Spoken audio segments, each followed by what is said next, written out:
Enggak ada yang mengungsi. Dia lihat saya, kalau saya tidak mengungsi, mereka tidak mengungsi.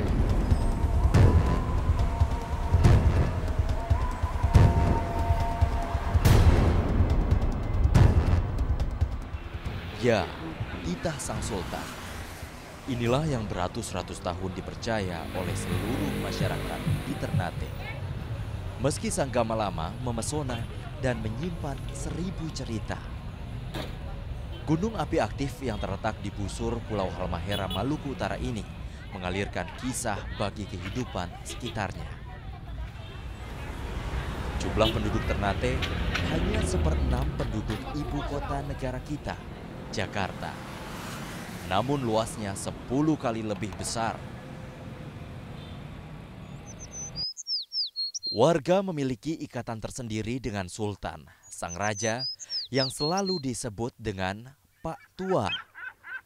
Seberapapun dahsyatnya ancaman, Pak Tua tetap jadi tuntunan. Jadi ini waktu dia meletus tahun 80 itu, semua pengungsi keluar Pak Tua datang langsung suruh pulang. Bilang tidak apa.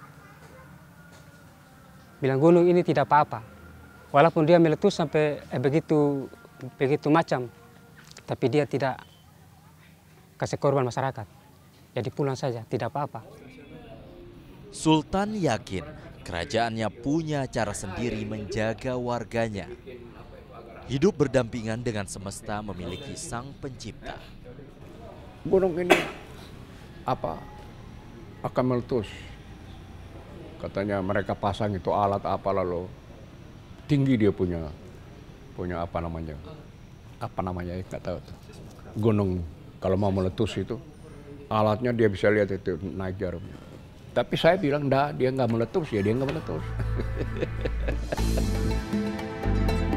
Kesultanan percaya alam semesta punya energi, bagian dari kuasa ilahi yang harus dihormati. Agar alam tak murka berujung bencana, hanya mereka yang menjadi penghuni harus berhati-hati di Kepulauan Api. Masyarakat itu dia harus tahu bahwa masyarakat yang berada di kota Ternate, bukan cuma daerah-daerah bahaya yang ada di kota seputaran kota Ternate, bahwa adalah masyarakat yang berada di atas Pulau Gunung Api. Jadi itu mereka harus sadar dulu bahwa mereka ada di Pulau Gunung Api. Apakah mereka ada di tepi pantai, tapi itu adalah mereka di lingkaran gunung api. Jadi mereka harus siap pada sesuatu umpamanya ada bahaya, mereka sudah tahu bahwa saya ini adalah di atas gunung api. Apabila ada warning dari umpamanya dari pos pengamatan lewat pemerintah, mereka harus siap, harus tanggap. Seperti itu. Gunung Gamalama dikenal juga dengan nama Peak Van Ternate. Morfologi alias bentuk Gunung Gamalama landai di bagian pantai, tetapi curam di bagian puncak hingga menuju kawah utama. Meski sudah meletus sejak abad ke-18 silam, aktivitas Gamalama naik drastis sejak letusan tahun 1980. Tak dapat dimungkiri, pesonanya memikat para penjelajah alam. Namun di dalam tubuhnya, Gamalama tetap menyimpan bahaya yang mengincar setiap saat bagi warga, sang raja, ataupun peradabannya.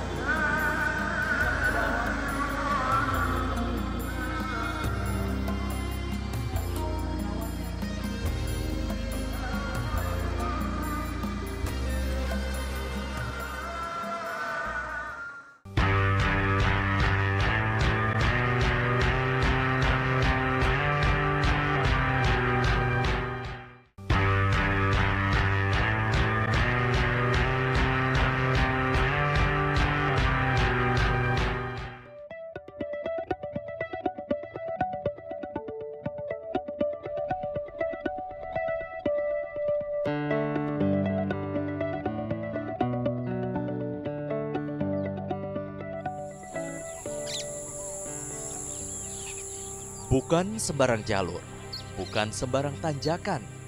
Ada rasa batin yang tersimpan kuat. Menapaki jalur pendakian Gunung Banda Api menumbuhkan rasa semangat yang bergelora di dalam dada. Walau sudah 24 tahun lalu mengeluarkan letusan, sisa-sisa kedahsyatan letusan masih tersimpan. Kami pun dibuat waspada melewatinya.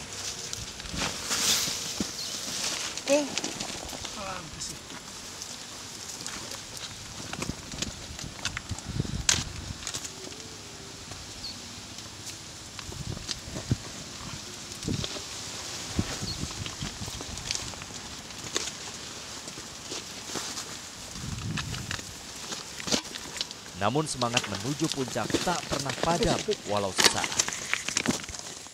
Separuh perjalanan belum lagi kami lalui. Pemandangan indah Laut Banda berbaur dengan permukiman warga di Banda Neira menjadi teman perjalanan yang menenangkan jiwa. Gunung Api Banda, satu dari 127 gunung api aktif yang tersebar di tanah Nusantara. Gunung yang berdiri kokoh menjulang indah, menjadi bagian dari warga Banda Neira sejak puluhan tahun lalu. Gunung Banda Api yang terletak di Kepulauan Banda berada 132 km di bagian tenggara Pulau Ambon. Gunung ini memiliki luas 734 hektar, berada di Kecamatan Banda, Maluku Tengah, Provinsi Maluku. Awalnya Gunung Banda Api memiliki ketinggian 800 meter di atas permukaan laut. Namun setelah letusan pada tahun 1988, ketinggian gunung api hilang 200 meter. Yang Banda Api ini dia sebagian besar erupsinya itu hasil-hasilnya sekarang ini banyaknya lava gitu ya. Walaupun ada aliran awan panas juga. Nah, yang terakhir tahun 1988 itu kan mengeluarkan lava yang sampai ke laut. Itu juga itu yang terakhir. Jadi Banda Api itu sebetulnya ya gunung api yang baru muncul lagi setelah terbentuknya kaldera lontor lah gitu ya gitu. Sedikit demi sedikit peluh berganti dengan senyuman. Puncak Banda Api menanti di depan mata. Ya, akhirnya tim ekspedisi Cincin Api Kompas sudah tiba di puncak Gunung Api Banda di ketinggian 666 meter di atas permukaan laut.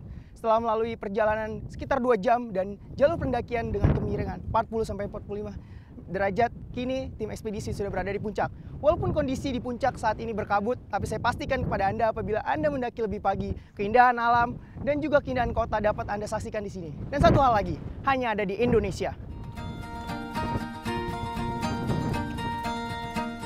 Sekejap pesona pemandangan Banda Api seakan menipu mata. Tim dibuai dengan suasana puncak yang sejuk dan udara segar pegunungan. Namun ancaman ternyata masih mengintai. Kalau di Banda Api ini memang kalau lihat aktivitas sekarang ya itu kan munculnya sekarang lava yang terakhir itu kan ya. Terus sebelumnya ada awan panas, itu masih dalam skala kecil sebetulnya kan gitu. Jadi kalaupun terjadi letusan itu tidak terlalu besar sebetulnya gitu kan. Apalagi misalnya sekarang udah berapa tahun ya, dari 88, 24 tahunan lah gitu ya, 24 atau 23 tahun.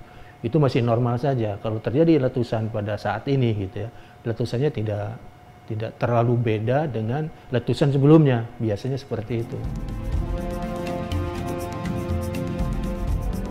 Walau Gunung Banda Api terlelap sejenak, ia memancang kekar dan membuat para pendaki semakin terpesona.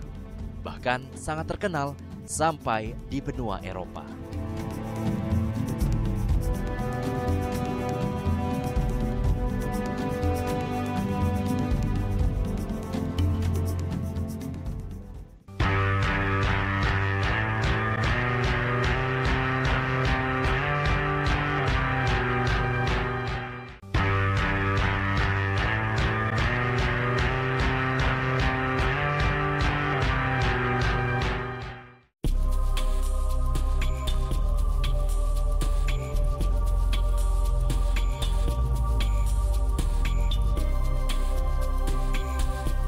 Ki Gamlamo, negeri yang besar. Itulah sebutan Gunung Api Gamalama yang menjulang tinggi di Pulau Ternate, Kepulauan Maluku. Coba lirik, di balik tampilannya yang gagah dan memesona, Gunung Gamalama menyimpan bahaya. Lebih dari 60 kali Gamalama menunjukkan kedikdayaannya kepada warga di tanah Ternate. Terakhir, belum genap setahun, Desember 2011 lalu. Namun bagi mereka, sang Gamalama tetap si pembawa berkah. Sahna contohnya, 90 tahun sudah usia nenek ini. Tapi tangannya masih sangat cekatan mencari pasir, menyambung hidupnya.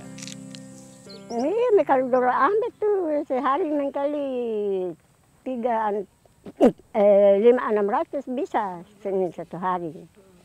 Kadang-kadang kalau dong ambil, kalau begini satu dam 200, berarti 5 dam kan 1 juta terkadang.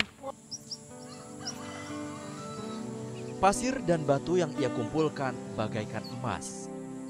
Dihargai tinggi para pengepul untuk bahan bangunan. Tetesan keringat berganti senyum bahagia karena bencana berbuah rupiah. Untuk makan, untuk kepala sakit, untuk di rumah sakit bawa obat.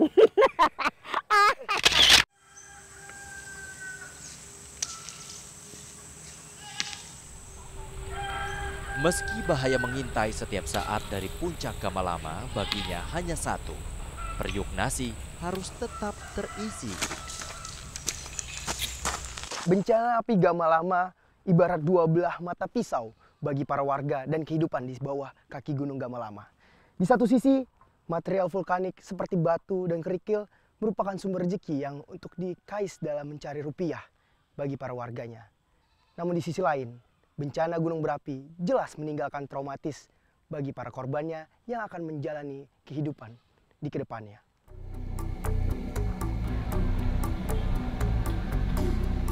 Sang Gamalama juga punya cerita berbeda bagi setiap warganya. Pagi itu rasa syukur terus Robi Ipa ucapkan. Celoteh kedua anaknya masih bisa ia dengar. Istrinya setia mendampingi perjalanannya di tanah para raja di Pulau Ternate. Padahal 7 bulan lalu, banjir lahar Gamalama hampir merenggut hidupnya.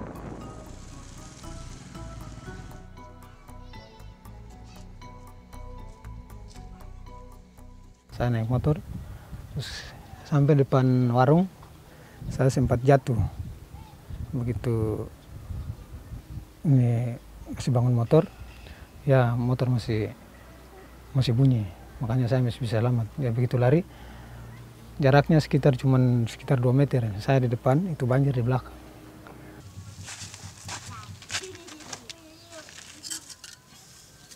Trauma pun menempel seakan abadi.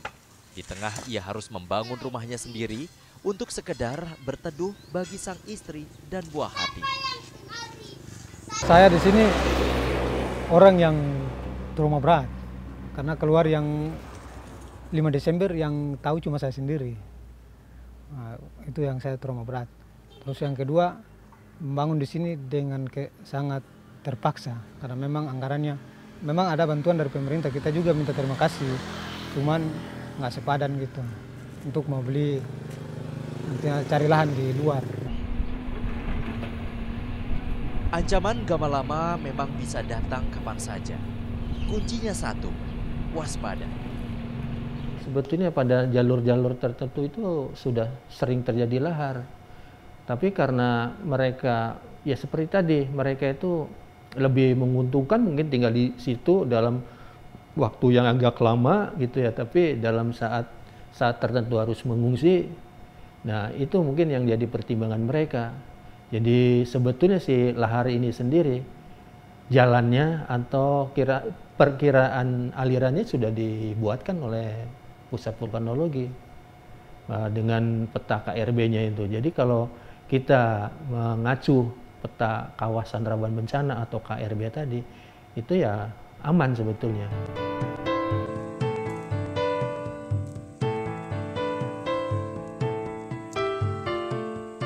Bagi Sahna dan Robi, bencana tetaplah bencana. Namun hidup tetap harus dijalani. mengisi hari, menjemput rizki.